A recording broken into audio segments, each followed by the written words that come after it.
प्यारे बच्चों, आज आप सबको संयुक्त अक्षर से परिचित करवाया गया। अब हम भाषा माधुरी पुस्तक में संयुक्त अक्षर पर आधारित पाठ मस्त कलंदर पढ़ेंगे। तो पाठ शुरू करने से पहले हम सबसे ऊपर दिया गया शीर्षक पढ़ेंगे, पाठ 16 मस्त कलंदर, और फिर इसके पश्चात दिए गए नए शब्द पढ़ेंगे। तो सबसे पहला नया शब्द है जो इस पाठ में आप देखेंगे, चिड़ियाघर। चिड़ियाघर वह स्थान होता है जहाँ पर बहुत सारे जीव जंतु रहते हैं, जानवर रहते हैं। पिंजरे, पिंजरे। अगला शब्द है कृपया। कृपया बच्चों, जब भी आपको किसी व्यंजन के नीचे ये चिन्ह दिखाई देता है तो ये री की मात्रा का चिन्ह होता है। इसलिए अगर हम जब इस शब्द को पढ़ेंगे तो ये शब्द हम पढ़ेंगे कृपया। जैसे आप इंग्लिश में प्लीज बोलते हो तो हिंदी में उसे कृपया कहा जाता है। अगला शब्द है ऊद बिलाव। ये पानी में रहने वाला एक जानवर है। सलाखों, सलाखों। पत्थर, लंबे, कूद फांद। जब एक जगह से कूद कर दूसरी जगह पर कोई जाता है तो हम बोलते हैं कि ये कूद फांद कर गया है। मन मौजी। मन मौजी का मतलब होता है अपने मन की मर्जी करने वाला। अगला शब्द है चोंच। चिल्ला, चिल्ला। आवाज, गिब्बन।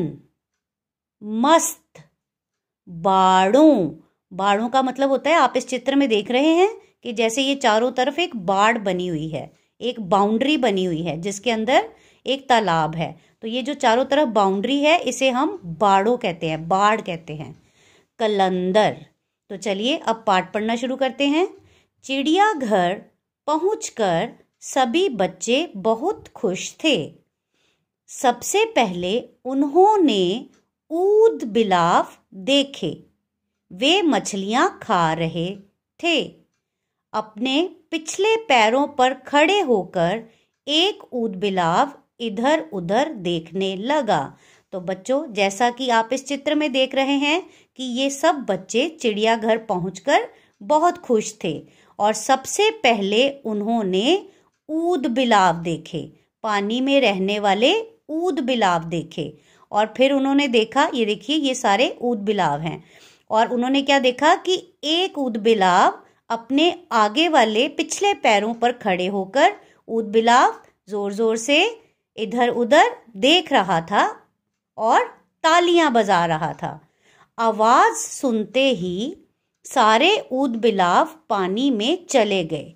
जैसे ही उन्होंने बच्चों की आवाज सुनी वे भागकर पानी में चले गए। हमें शोर नहीं मचाना चाहिए, गीता ने कहा। लंबे तालाब में बहुत सी बतखें तैर रही थी, छोटी बड़ी तरह तरह के रंगों वाली।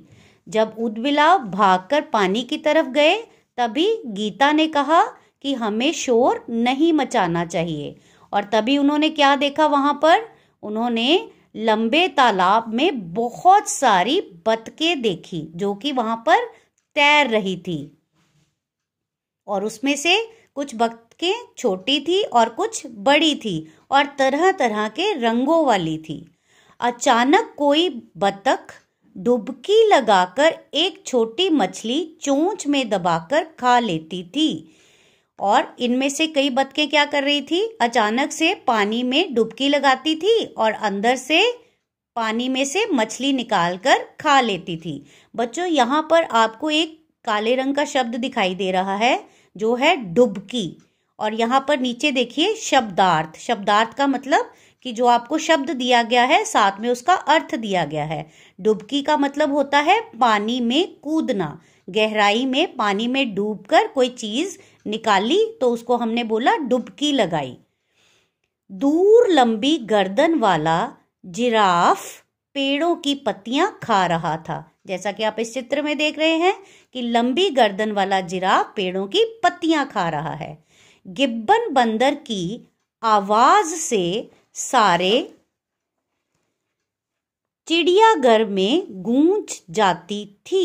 तभी वहां पर चिड़ियाघर में एक गिब्बन बंदर की आवाज गूंजने लगी। बच्चे दौड़कर वहीं जमा हो गए। यह बिना पूंछ वाला बंदर बड़ा ही मस्त था। तो बच्चों ने जब बंदर के बोलने की आवाज सुनी तो वह सब भागकर वहां पहुंच गए। और ये जो बंदर था इसका नाम था गिब्बन बंदर। और ये बंदर बड़ा ही मस्त था और इसकी पूंछ भी नहीं थी। अपने पिंजरे की सलाखों पर कूद फांद करता हुआ बहुत जोर जोर से ऊं ऊं चिल्ला रहा था। जैसे कि आपको पता है बंदर जब चिल्लाता है तो कैसी आवाज आती है? बंदर के चिल्लाने पर ऊं ऊं की आवाज आती है। तो ये बंदर भी सलाखों को पकड़कर जोर जोर से चिल्ला रहा था। यहाँ पर फिर से देखिए, एक मोटे काले रंग का अक्षर है जिसका नाम है सलाखों। और सलाखों का मतलब नीचे दिया गया है लोहे की पतली लंबी छड़ें। जैसे कोई पिंजरा होता है तो उसकी ये सारी सलाखें होती हैं, लोहे की पतली लंबी छड़ियां होती हैं जिससे ये पिंजरा बनता है। बच्चे उसे मस्त कलंदर गिब्बन बंदर कहकर पुकार रहे थे। और सब बच्चे उसे मस्त कलंदर गिब्बन बंदर कहकर पुकार रहे थे। कभी कभी वह रुक कर बच्चों को मुंह चिढ़ाता था, कभी अपना सिर इधर उधर हिलाकर बड़े ही मजेदार ढंग से उछलता था। तो जो बंदर था वह सारी हरकतें कर रहा था। वह कभी बच्चों को मुंह चिढ़ा रहा था और कभी अपने सर को इधर उधर हिलाकर मजे से उछल रहा था। कभी अपना लंबा सा हाथ पिंजरे से बाहर निकाल देता था जैसे कुछ मांग रहा हो। बच्चों ने शेर को पेड़ के नीचे सोते हुए देखा। तो वहां पर जितने भी बच्चे थे उन्होंने देखा कि एक शेर अपने पिंजरे में पेड़ के नीचे सो रहा है। राजीव ने एक पत्थर उठाकर शेर पर फेंका। बहुत बुरी बात, उनमें से एक लड़का जिसका नाम राजीव था उसने से पत्थर से शेर को मारा। शेर कूदकर झपटा तो शेर ने क्या किया, वो नींद से उठ गया और वह पिंजरे की तरफ झपट पड़ा।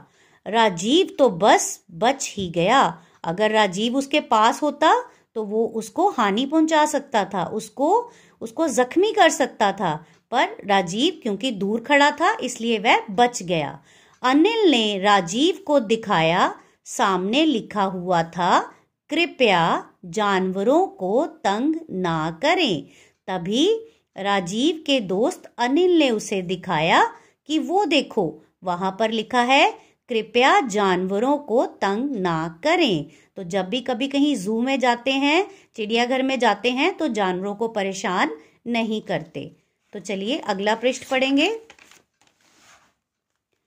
हाथी, भालू, हिरन, लोमड़ी सभी अपने अपने बाड़ों में घूम रहे थे। अभी मैंने आपको बताया बाड़े मतलब अपने जो वहां पे चारों तरफ चार दीवारी बनी हुई थी या जहां पर उनकी बाउंड्रीज बनी थी उसके अंदर घूम रहे थे। जगह जगह पर लिखा हुआ था कृपया जानवरों को कुछ ना खिलाएं। और वहां पर हर जगह पर यह भी लिखा था कि जानवरों को कुछ मत खिलाएं। अब तक सभी बच्चे थक चुके थे, फिर भी जाने से पहले एक बार फिर गिब्बन बंदर की ओर चल पड़े। जैसे ही उनकी पिकनिक खत्म हुई तो उनका मन किया कि वह एक बार फिर से गिब्बन बंदर को देखने चढ़ें। और ये देखिए वो इस चित्र में एक बार दोबारा से गिब्बन बंदर को मिलने चल पड़े। अब वह एक कोने में बैठा था। अब जो बंदर था वो आराम से एक कोने में बैठा हुआ था। मस्त कलंदर गिब्बन बंदर, कुलदीप बोला। तभी उसमें से एक लड़का जिसका नाम कुलदीप था उसने क्या बोला, मस्त कलंदर गिब्बन बंदर। पर गिब्बन ने तो उधर देखा तक नहीं। वह भी तुम्हारी तरह मनमौजी है। जैसे कि मैंने आपको बताया मनमौजी का मतलब होता है अपने मन की करने वाला। तो गिब्बन बंदर भी मनमौजी है, उसने बच्चों की तरफ देखा भी नहीं। तो लीना बोली, मस्त कलंदर तुमसे मिलने फिर आएंगे। कहते हुए बच्चे वापस चल पड़े। तो तभी वहां पर जो लड़की लीना थी उसने गिब्बन बंदर को कहा, मस्त कलंदर गिब्बन बंदर हम तुमसे मिलने फिर आएंगे। और वह सब ये कहकर वहां से चले गए। तो बच्चों मैं आशा करती हूँ कि आपको ये पाठ समझ में आ गया है और अब आप इसको बार बार सही उच्चारण के साथ पढ़ेंगे और दोहराएंगे। धन्यवाद प्यारे बच्चों।